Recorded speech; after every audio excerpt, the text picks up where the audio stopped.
Good morning everyone.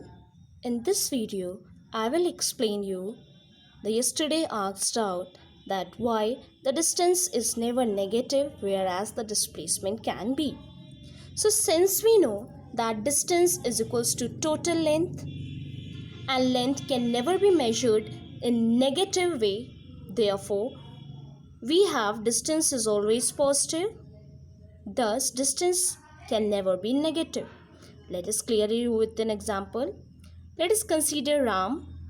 It has started from point I, that is I denotes the initial position. To reach position A, it has covered 5 meter. To reach to the other position, it has covered 4 meter. To reach to point C, it has covered 5 meter. And finally, to return back to its initial position, it has covered 4 meter.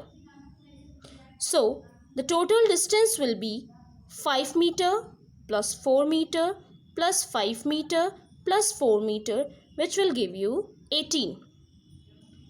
Now, since distance can never be negative, therefore we have not considered any of the measurement as negative. Thus, if a body reaches back to its original position, here to calculate distance, we will calculate its total length. Here, each and every magnitude is in positive sign because in distance we never consider direction. What we calculate is only the numerical value.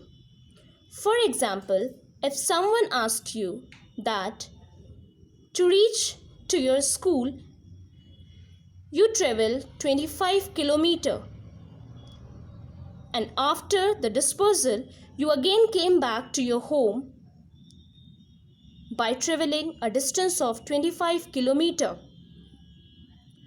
So, what will be the total distance you covered to reach to the school and again back to the home?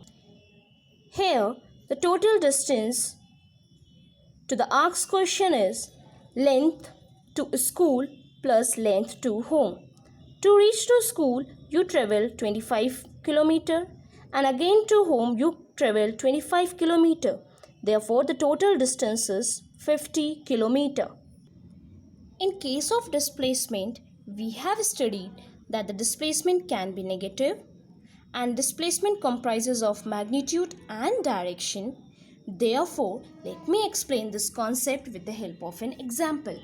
If I say a body is at initial position, now it is traveling toward east to a distance of 5 meter and if it is wishing to go back to its initial position, ये फिर से वापस जाएगा west direction में because east के opposite waste होता है. सो अगर एक बॉडी ईस्ट के डायरेक्शन में आई है सो वो रिटर्निंग पोजीशन के समय वेस्ट डायरेक्शन से होके वापस जाएगी. सो जब डायरेक्शन एक तरफ प्लस में था सो ऑपोजिट डायरेक्शन उस मैग्नीट्यूड को नेगेटिव कर देगा.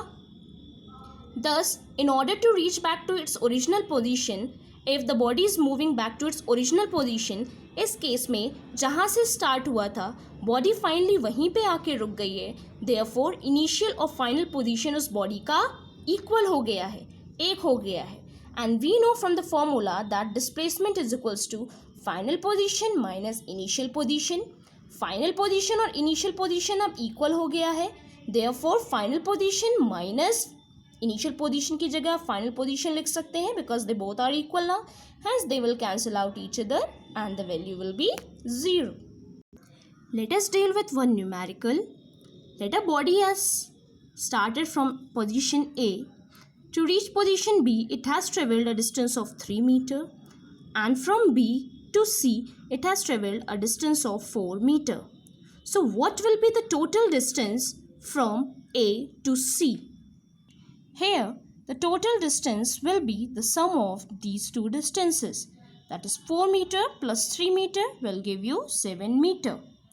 And if someone asks, what is the displacement here? We know that displacement is the shortest route. अगर एक बॉडी को A से C तक डायरेक्टली जाना हो तो वो कौन सा शॉर्टेस्ट रूट फॉलो करेगी? So, this will be the shortest route. This will give you the displacement. Now to calculate the displacement, we see that this hole is a right angle triangle where this is of 90 degree. So by following Pythagoras theorem, that is AC square is equals to AB square plus BC square, which is equals to 4 square plus 3 square, which is equals to 16 plus 9, which is equals to 25. Therefore, if we want to calculate AC, this is equals to square root of 25, which is equals to 5 meter. Therefore, the displacement here will be 5 meter. Thank you.